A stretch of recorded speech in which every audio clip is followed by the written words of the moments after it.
Hey guys, welcome back to the what is hopefully the final episode of the Sea-Doo Rotax rebuild video. You may notice that the carbs are back off. That's because this 15mm bolt right here on the bottom needs a special wrench to tighten up if the carbs are on, and I don't have that wrench. So unfortunately I had to take the carbs back off again. Okay, so after you've installed your throttle cable and you have your slack set on the carburetors, next you need to adjust the oil pump setting. There's two marks on it. There's one on the wheel right here, and then there's right there, you can kind of see it. And then there's one on the pump body. You can kind of see it move there in the light better. So you need to set those to line up when you have just the slacks taken out of the cable. So you can see it moving onto spot right now. Right about, yeah, right there.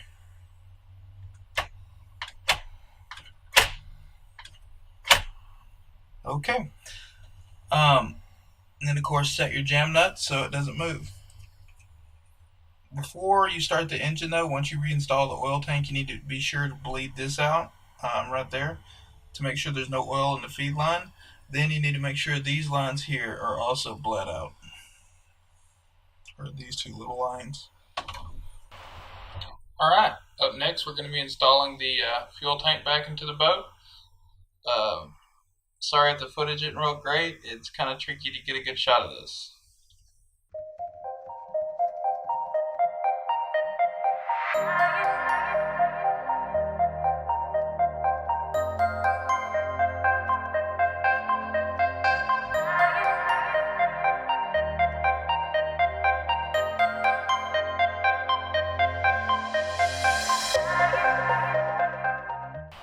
Alright, the tank is in. Alright, in this part of the build we need to install the rear section of the tune pipe into this section right here. So we'll go ahead and start with that.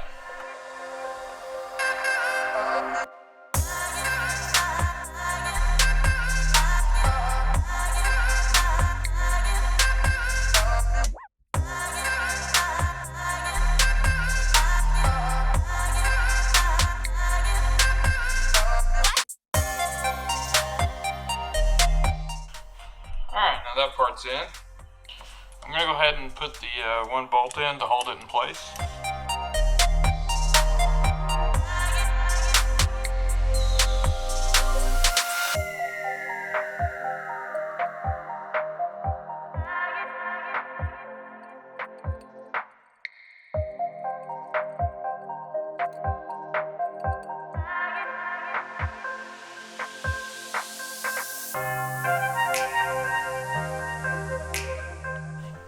That's installed. Up next we'll install the big part of the pipe. So first we'll go ahead and put the main pipe on and continue from there. Okay, so the first thing to do installing this exhaust is make sure you have a new copper gasket here. The old one crushes and you might have sealing issues, maybe not, but I don't want to take the risk of having to do this again, so I went ahead and installed a new gasket in here. Also, you want to make sure you have a new O-ring type gasket if it's a, I believe, silver Rotax 951. I think the older ones have a regular gasket. Then once you have that installed, I like to go ahead and start the nut right here because it's easier just to slip the pipe over that and that washer. So we'll go ahead and get going on that.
Okay, before I torque these bolts down, I'm going to go ahead and assemble the two pipe halves over here to make sure that the pipe's where it wants to be before I just tighten everything up. It usually goes together this way. One thing to note right here is you want to make sure that copper gasket is still in there. First, of course, you want to make sure that copper gasket is still in there. If it's not where it's supposed to be, it's going to leak and you're going to have problems. So take the time to make sure that's centered. I already just went ahead and looked off camera. It is in there. Because you'll have to buy another one in there, like $25, and you don't want to have to do that. The next step is going to be putting the clamp ring back on these two halves. And then tighten it down. So we'll go ahead and get started with that.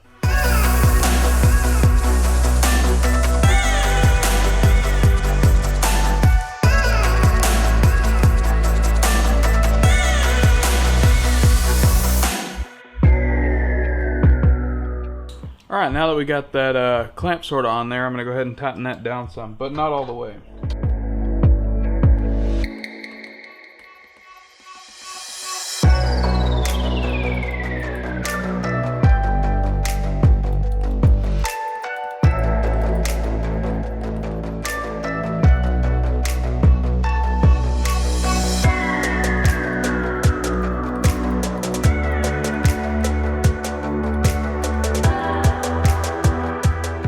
Alright, now that we got that tightened up a little bit, but not all the way, we can go ahead and tighten this down some more, but not all the way again, and go ahead and put the water hose that's under here on.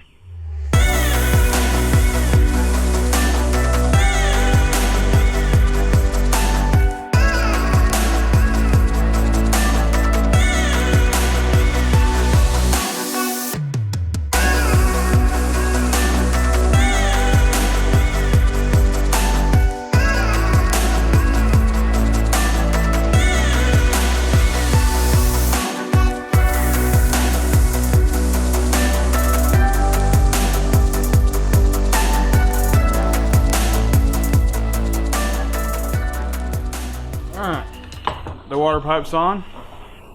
Okay, so up next we're going to go ahead and torque down the exhaust bolts. These on the top get all torqued down to 35 foot-pounds, and so does the bottom nut. Of course, since I don't have that special tool or any of the little torque wrenches that attach to your torque wrench, I'm just going to have to go by feel on it.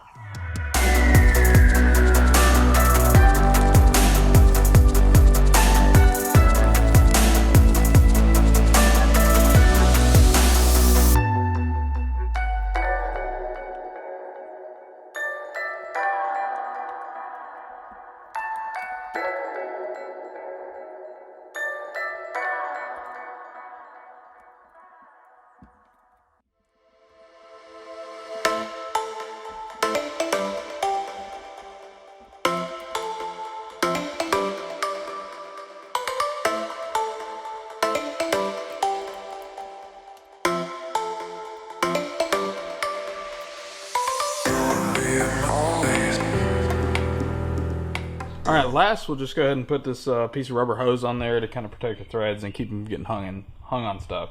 Also, we have two water lines to connect to the pipe. One back here in the back that you can't really see, and two right here.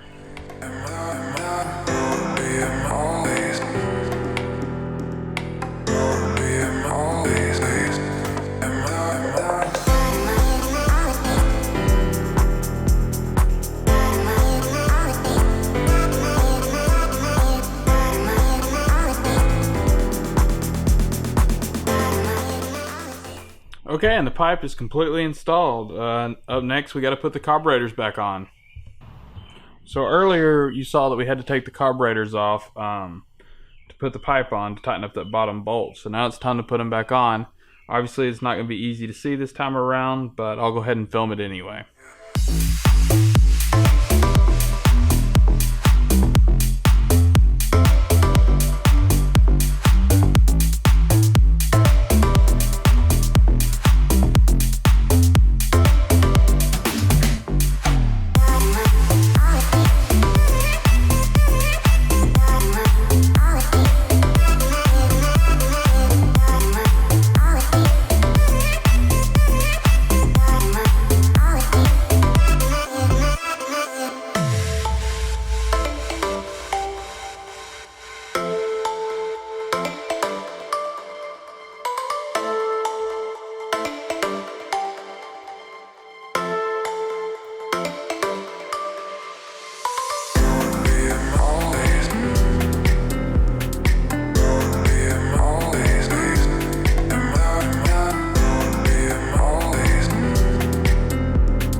Okay, now that we got the carb bolts in by hand, we're going to go ahead and torque those down. And those bolts on the carbs will be torqued down to 15 foot-pounds.